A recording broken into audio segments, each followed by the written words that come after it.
Okay, let's jump right in. Imagine time isn't just, a straight line you're moving along. Right. What if it's alive? Like a wild garden, constantly growing, changing, and every single step you take is a choice that reshapes everything. That really is the heart of the material we're looking at today. We've got these fascinating excerpts from O or Which Kumi. means something like those who shape eternity. Exactly. A powerful title, Yeah. and it really sets the stage. So our mission here in this deep dive is to sort of walk through that garden, through this narrative. We want to unpack how it talks about time, meet the characters dealing with this shifting reality. And really understand the stakes. Because just choosing seems to have massive consequences here. Yeah, it feels less like a story happening in time and more like, I don't know, a story about what time fundamentally is. Absolutely. Yep. So let's step into this eternal garden, see what's there. Okay, so our main viewpoint character seems to be Emerin. He arrives there in the Eternal Garden, and right away he meets Ardalis, who's the guardian, and Ardalis basically tells him, look, this place, this is where branches of time are born and die. Whoa! So the source code of reality, almost. Kind of. And Ardalis makes the link to choice immediate. He says every step here carries a choice, and every choice changes something. And the power is immense. Emran can literally create a new reality. But there's always a but, right? Always. The warning is just as big. Be careful. Really careful.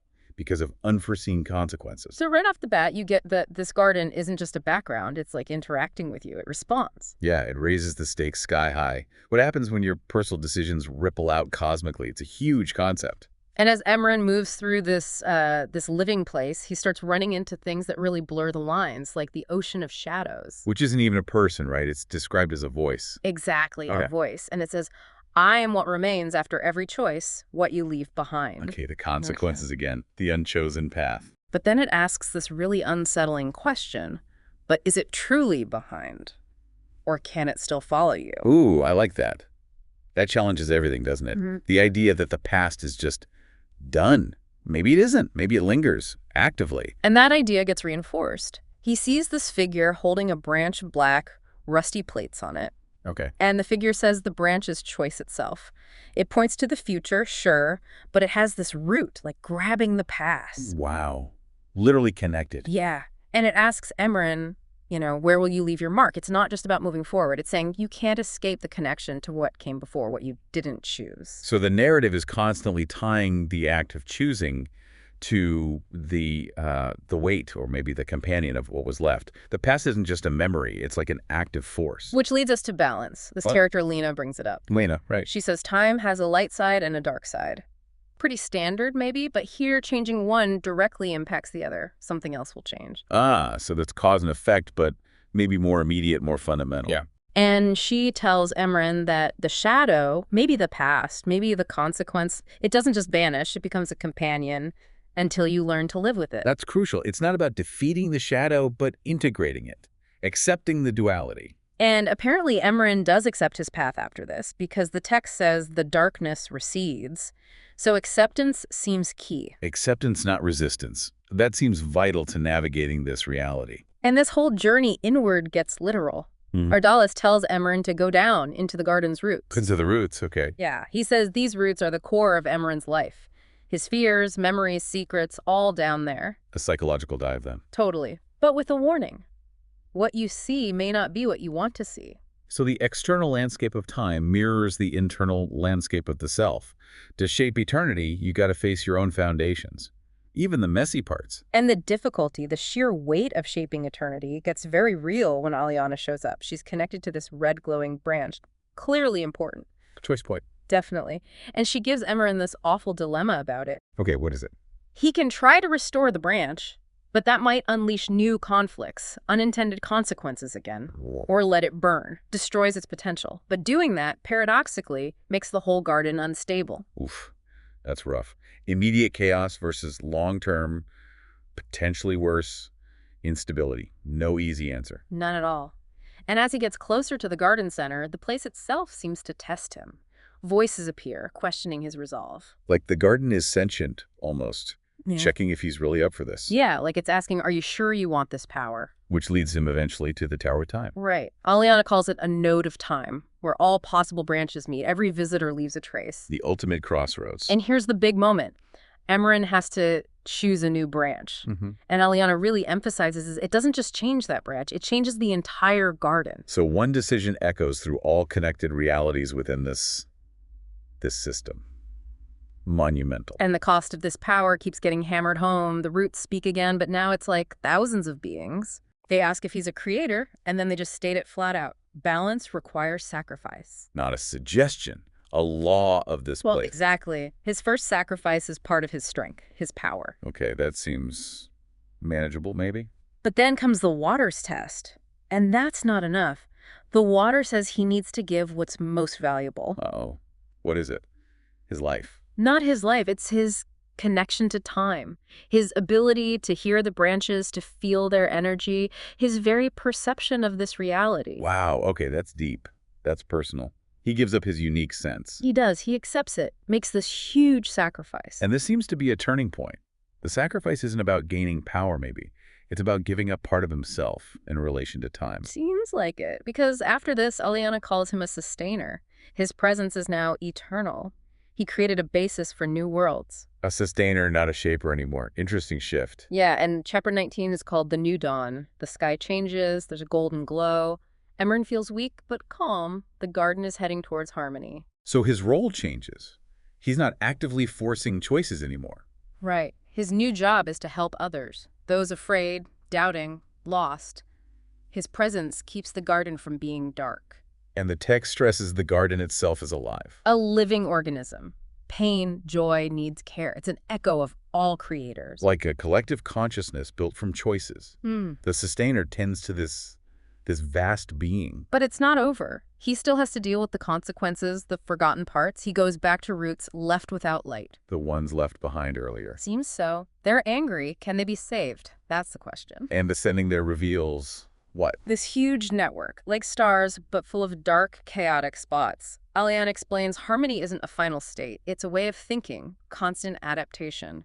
Old mistakes always come back. So it's an ongoing process, not a finished product. Exactly. And they find these dark flows of time created by destructive choices or events. Actual screams of negative timeline. Kind of sounds like it. They need to stabilize a crossroads within this mess. Which means conflict, I bet. Yep. A battle against chaos, against enemies in the flows. He works with Aliana. They manage to stabilize the crossroads. Oh. But the text says it's only the beginning. The true source of chaos is still out there. Okay, so the scope keeps expanding. Now we shift location again. Chapter 2 mentions the Temple of Time. The Temple of Time. Sounds important. It's described as infinite space, sky and land merge. Everything pulses. And here the text says explicitly, time has a soul. The temple is the heart, holding all reality branches. Wow. The absolute core. Getting there is tough. Through thick, invisible fog, seeing fragments past, future, alternate realities flashing by. Disorienting. It's like walking through pure potential. Maybe. Inside, they find the mirrors of time. Mirrors. Usually mean introspection. Totally. But these aren't just reflections. They show fears, doubts. Aliana sees her younger self full of regret. And Emerin. His reflection changes when he accepts his dark part. A new green branch grows in the reflection. So acceptance again. And the text is clear. The mirrors show possibilities, not a fixed future. The lesson seems to be, accept all of who you are, dark parts included, and then you can change what's possible. That's a powerful psychological metaphor embedded in this time-bending reality. And the past isn't just metaphorical here. He actually meets young Ardalis. Wait, Ardalis from centuries ago? Alive. Yeah. Is it real? Illusion? He doesn't know. The garden whispers warnings about messing with the past, about consequences. The test isn't to change it, maybe, just to understand it. Seems that way. They see a vision in the archive of creators Emerin finding old Ardalis dying. Okay, that's heavy. And just trying to understand it, maybe interfere mentally, it shatters the archive. Chaos. Ghosts appear echoes of creators erased for breaking rules. Breaking the rules of time. Seems like it. They warn Emerin he's on the edge. And then young Ardalis drops a bombshell. Huge one. He says he didn't just tweak fate. He created a new branch of time. A whole new reality where death isn't inevitable, where creators are makers, not tools. He created a new possibility. That's world-breaking. or world-making, I guess. It literally shakes the reality they're in, and it has immediate results. Chapter 12. Suddenly there are two trees. Ardalis is original and a new one from its roots. Duality made manifest. Reality feels tense, waiting, and then an entity shows up, part of those who stood beyond. Who are they? Lost branches, unrealized possibilities. They asked Emerin if he caused this chaos by making too many possibilities real. So opening the door to potential has downsides. The Keeper arrives and confirms it. The border is broken. Between what could be and what shouldn't be, maybe. The unspoken, these lost branches, they start taking form. Whoa. So unrealized timelines are becoming real because the rules were bent. That's what it looks like. Allowing impossible possibilities lets them bleed into reality. This has massive implications. Chapter 16 talks about the world shaking. Yeah. The Keeper says these emerging lost beings are an opportunity and a threat, and those who are lost must return home. But then other figures emerge from shadows, not the unspoken, just presences, many of them. So breaking the border didn't just let one thing through, it weakened the whole barrier. Seems like it, a floodgate effect. And Chapter 8 mentions they who stand beyond, splitting into 3 paths. Right, and time flows freeze. The silver tree, which sounds like an anchor, darkens. And the ones who took these paths come back. Yeah. Changed. Radically. One is burning red, the lost fire, saw things that didn't happen, took something back. Okay. Another is transparent, reflected waters, like made of reflections, eyes showing multiple selves. Wow. And the third is the empty one, Pirajni, took the dark path. So they've become embodiments of these alternate or lost ways of being. And they don't think they broke balance. They think they remade it. They say time isn't static, it's a canvas. History is changeable. A direct challenge to the old order. They decide it's time to begin, implying a new era. They say reality will be unstable if they don't act. So taking control to impose a new kind of order. Fascinating. Then comes another big trial, the test of memory in Chapter 12. What does that involve? Entering ancient memories. Seeing the first creators literally weaving time. Seeing the original act of creation. But the memory glitches. A fractured figure appears, embodying thousands of memories. It shows ruins a possible future if creators don't choose a direction. A warning. A warning from the collective memory, maybe. Could be. And they have to choose. What does the world remember? What gets erased? Shaping history itself. Heavy stuff. Control over the narrative of reality. Then the labyrinth of reflection. Path splits 3 ways. They see other versions of themselves. Danger of getting lost in what might have been. Exactly. Each one faces their past or shadow self. Flamen confronts his brother Shadow. Water faces regret, other selves. Emerin, his reflection again. The way through seems to be acceptance and letting go. Letting go of the other possibilities to solidify who you are now. Pirajni takes the dark path. A black gate. Nothingness inside. Voices question his existence. A test of identity at its most fundamental.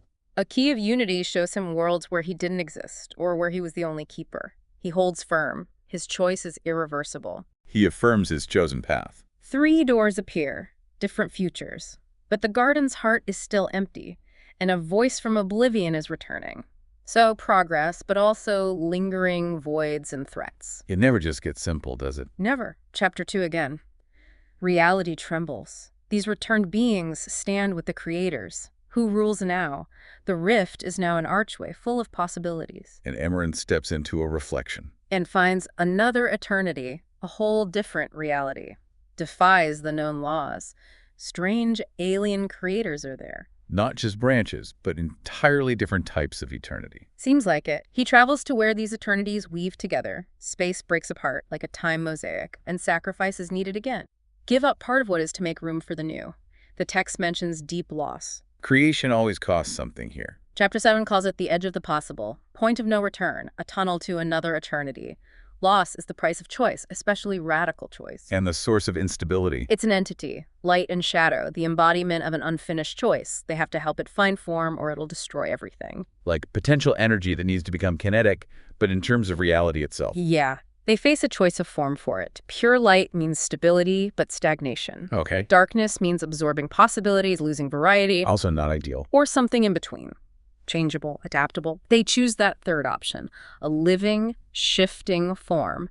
That eternity is completed, balance found, for now. Adapting, not forcing a single state. Interesting. Back to Chapter 2 again, a ruined garden. The silver tree is broken, but leaping silver liquid. It's the last anchor. Can they use it? Maybe. The idea is to anchor eternity by uniting with lost echoes. Find the heart of eternity in this dark, hazy place where ruins are memories. Something watches. Always something watching. And Flamen faces his big test here. Brother, past, reality versus shadow power. He falls. His heart stops. He dies. Seems like it. But then, silver flame appears around him. It changes. Because he isn't ordinary. He accepted his fate. Okay, resurrection or transformation? Transformation. A shadow woman appears with black fire. Yeah, from beyond the garden. She says it once belonged to you, Flamen, but you didn't know. It absorbs light, embodies the past that never happened. The ultimate what if. The black fire pulls Flamen in. He dissolves, passes into it, gains knowledge. A voice says he chose the path of end and beginning. He returns, changed. Wow. He integrated the unrealized past, the ultimate shadow. That's profound. It really is, embracing what never was to become complete. But just as they process this, something else notices them. A consciousness. The ground shakes. A rift opens. Time chaos. A silhouette emerges. Light, shadow, blue eyes. The storm begins. So interacting with these fundamental forces attracts attention. Chapter 16 calls it the border between worlds collapsing. Dark beings pour out. The entity is an unstable former creator. They have to force it to find form like before. Deja vu.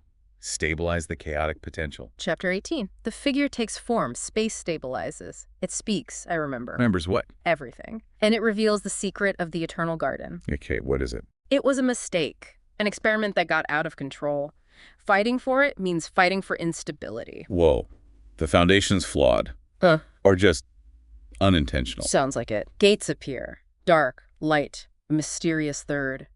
Then the voice of the creator speaks because Emerin asked, who created time? Yes, the big question. And gets visions. Those who came before, the first creators, weaving time. Seeing the originators. 3 figures appear then, embodiments of the laws, creation, change, non-existence. Fundamental rules. And changing those laws costs life or something dearer. There's always a price. They see the scribes of eternity beings who correct time threads, not change them. They're surprised they're being seen. They question Emerin's readiness for the price. The bureaucracy of reality?